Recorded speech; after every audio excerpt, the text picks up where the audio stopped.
Good evening, everyone. It's Melissa with WTF, and we are shooting episode number 27.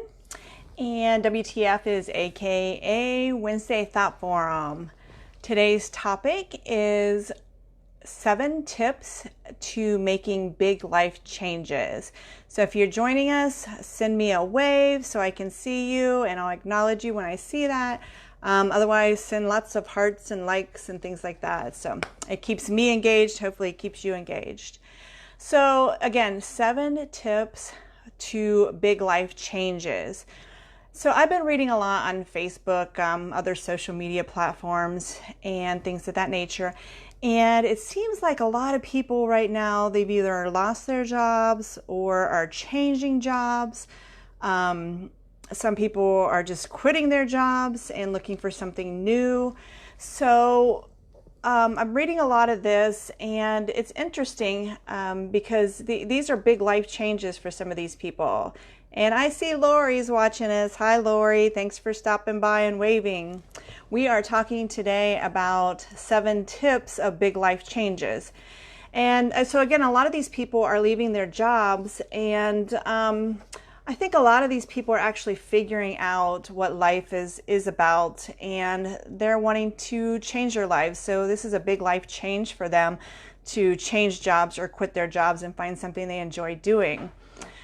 A lot of the people that I'm reading, they're actually going back home and talking to friends and family, and it seems like they haven't done that for a long time. So they're trying to reconnect with those things that are very important to them. And a lot of them are starting to be successful. So they want to be happy in life. And they're tired of working these jobs that are sucking the life out of them. And instead they're making better choices for their mental health. So change is very hard. It's not easy, whether it's a small or a big. But when we make these big life changes, it's very difficult for us. And the biggest reason for this is simply fear, the fear of the unknown. There's a lot of unknown answers about making big life changes, whether it's sudden or even if you have a plan, you're never going to have all the answers. And second guess ourselves if we're even making the right choice. Hi, Tim's joining us. Tim is in the house today. Thank you for stopping by, Tim. Nice to see you. We are just talking about 7 tips to making big life changes. So back to that thought. We're fearful. We don't know. We wish we knew more about what these changes are going to entail, or maybe what the outcome is going to be. So sometimes we may feel stuck, or we need more information, or feel like we need more information to move on. But last time I checked, none of us know what the future holds. We don't have all of the answers to our concerns, but I'm going to give you 7 tips that may help you through your journey. So number 1 is to go into this big life change with a mindset knowing you're not going to have all the information.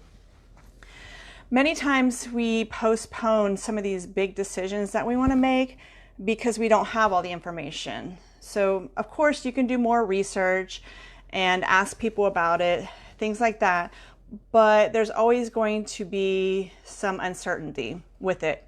It's never going to be crystal clear. Life itself is a journey of guesses, revisions, mistakes. As with anything else you do, you just need to do your best, and the primary thing is you just need to do it and move on. Number 2 is to have courage to trust yourself. So, hi Cynthia. Cynthia is joining us. Thank you for stopping by. We are talking about 7 tips for big life changes. We are now on number 2, which is having the courage to trust yourself. Because a lot of times when we are making these big decisions, we don't trust ourselves. We have thoughts of getting into a new situation and not really knowing what we need to do, or even sometimes how to act. So we head into unfamiliar territory with no answers, and that can be scary. But we have to give ourselves more credit than that. I mean, think about it. We all have been in this position before.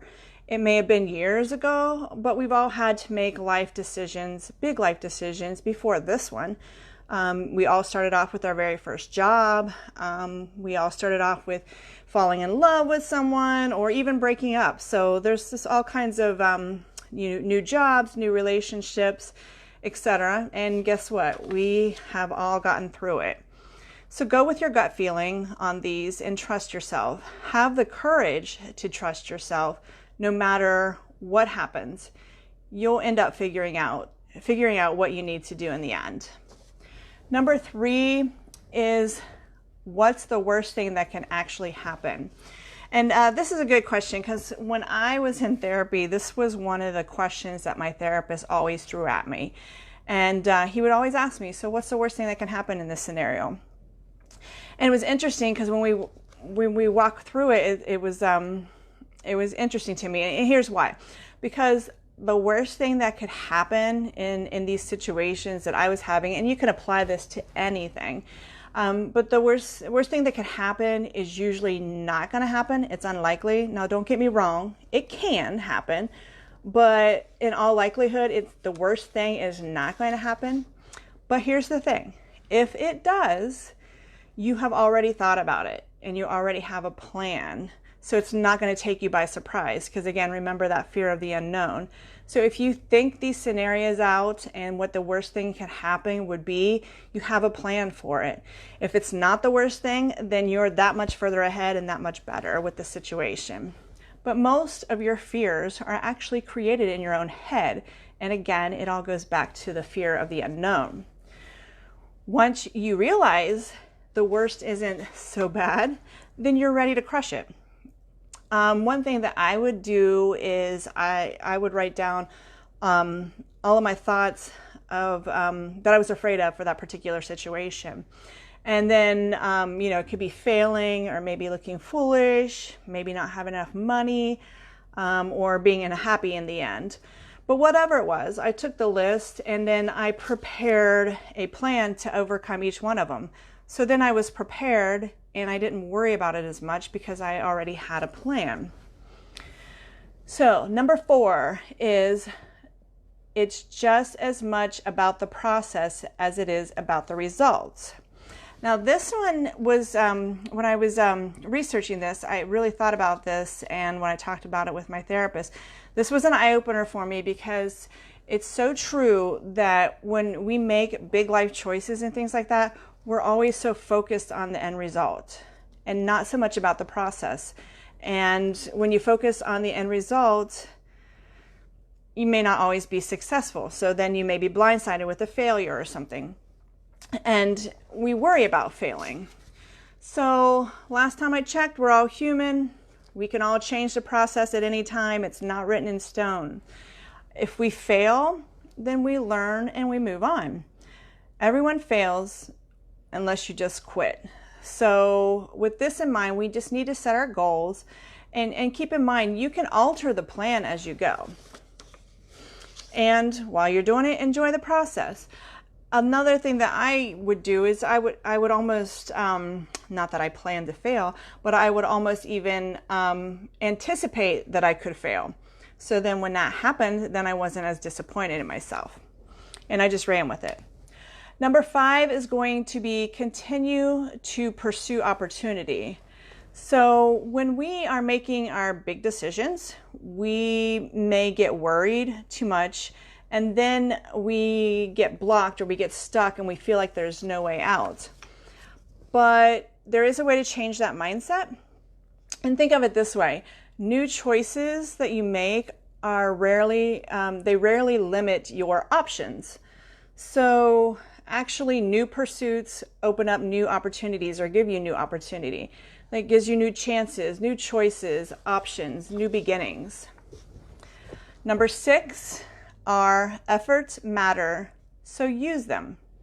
So this one kind of sounds simple, but the biggest reason we don't make life changes is because we don't try. When we don't try, then it's easy to start making excuses. Like, for instance, I don't want to apply for this job because I don't think I'm qualified yet and I need to do this. Or I don't want to pursue this relationship because I'm afraid in the end I'll be alone anyways. And, things like that. The list goes on. It's different for everyone. But why do we make these excuses? It's the same theme that I've been talking about. It's failure. We're afraid of failing. Again, we need to look at failing as life lessons and not punishment. And finally, the last one is start with something manageable. Again, you can't run a marathon if you haven't trained. You can't climb Mount Everest if you've never hiked before. So does applying for your dream job intimidate you, or maybe jumping into another relationship intimidate you? If you are starting or applying for a new job or a position, maybe start small and apply for a lesser position than your dream job, but one that's more promotable than where you are. Or maybe even applying or learning new skills to jump into that. Like for me, I'm starting an online business and I have a lot of learning to do, and I've been doing that along the way. But I still work my full-time job in the process because that is my plan that works best for me.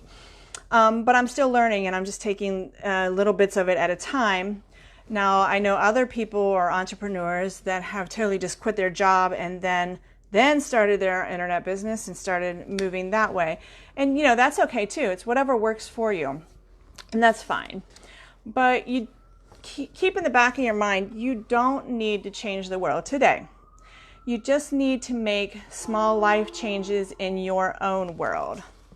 So if you like that content today, I know a lot of people are making a lot of big life choices right now. There's a lot going on around all of us. And a lot of people are having to make some life choices, whether it's to minimize your lifestyle or, to enhance and promote and grow.